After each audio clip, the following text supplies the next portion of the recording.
Okay, boys and girls, so like I said, this week we're going to do MC Escher Tessellations.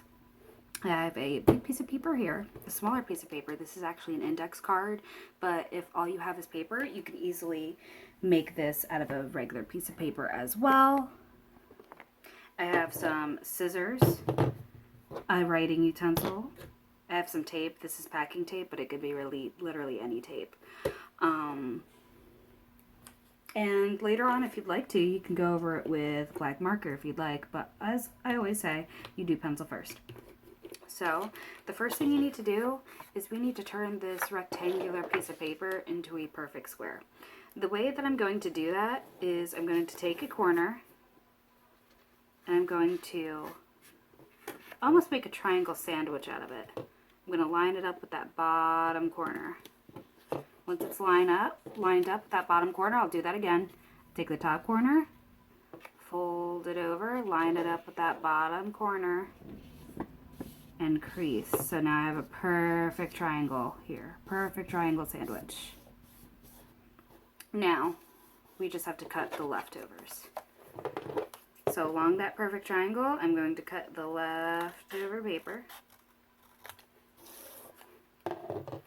And when I open it, I will have a perfect square piece.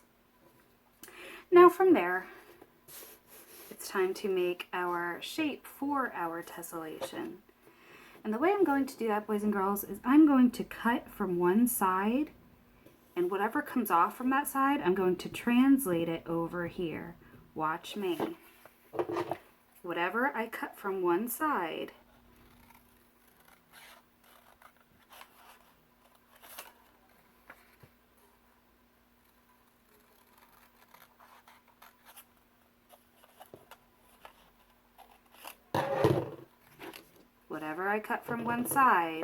needs to be translated, meaning moved over and taped to the other side. But why, Miss Beltran? Because if you do not do that, your shape is not going to fit perfectly together. So I'm taking off a piece of tape, and I'm taking that translated piece and taping it to the other side. Now, I'm going to take something from this side and translate it to the opposite side.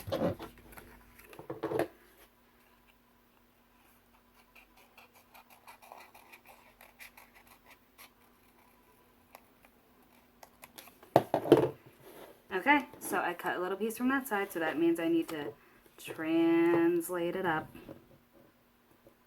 and tape it.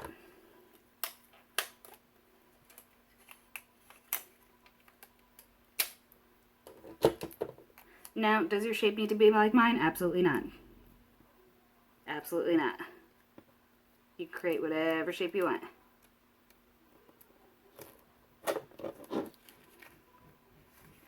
So now I have cut and translated all of my sides.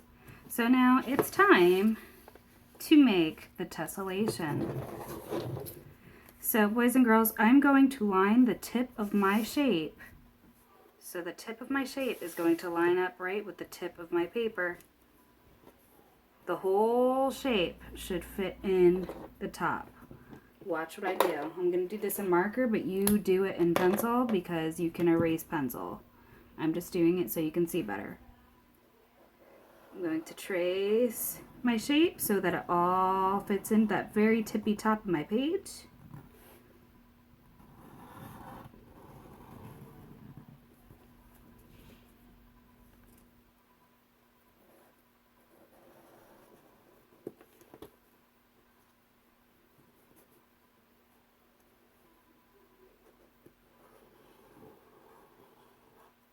Take your time tracing.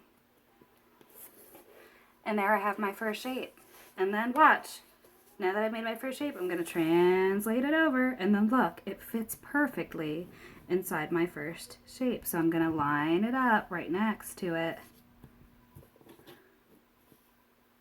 And then trace again.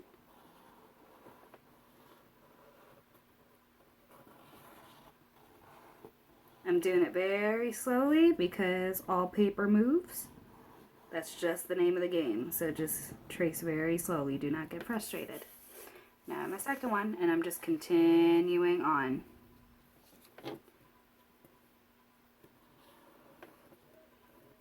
You want to line it up with the top as best as possible too.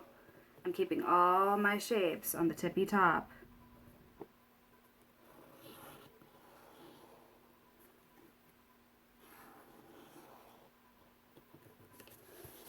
And then we have like a little bit left over. I'm going to trace that too.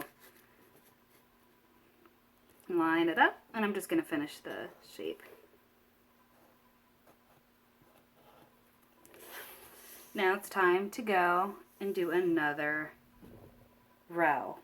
Now watch me. I'm going to line the shape up. Look at this curve. That's the top curve of our shape.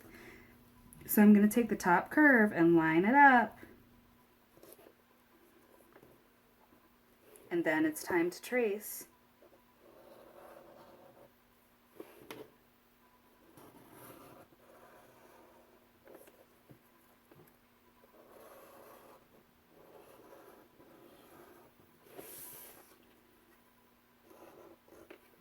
Alright, look, top curve lines up with the top curve of my shape.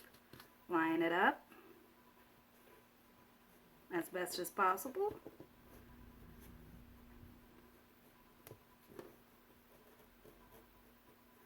And trace.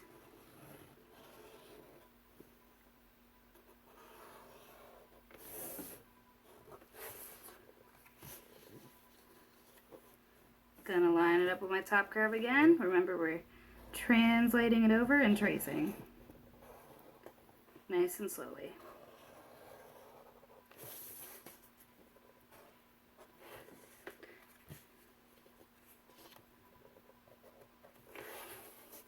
So, even if the shape gets cut off at the bottom, I still want you to trace on that bottom row.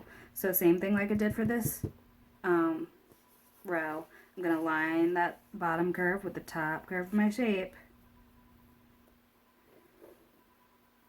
Again, your shape does not need to look like mine at all.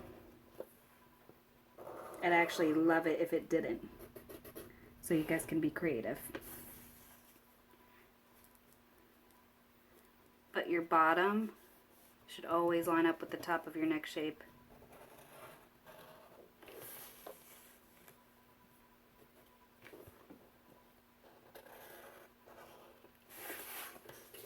Okay, so now I have my tessellation. Now from here, you can kind of look at your shape and kind of just look at it and be like, what does it look like? For me, I feel like this kind of looks like a fish shape. So when I did my shapes, I added kind of an eye,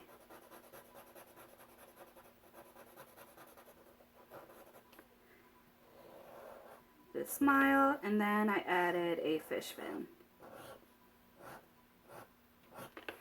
But it's your shape. You really don't have to do what I do. You never do. I actually prefer you guys to do your own decisions. But when it is finished, once you've added your detail to each and every single shape, it should look something like this. If you add detail to one shape, you must add it to every shape. This is a tessellation. Every shape should look like the one before it. Now, when it comes to color, boys and girls, you can pretty much do whatever you want with color. I prefer it when you do a pattern. It looks much cooler when you do a pattern. In this case, I did blue, yellow, light blue, yellow, and then so on and so forth. So, boys and girls, if you have any questions, be sure to send them to me on Schoology Class Dojo. When you're finished your work, please make sure to send me a picture, and I will see you next week. Have a lovely day.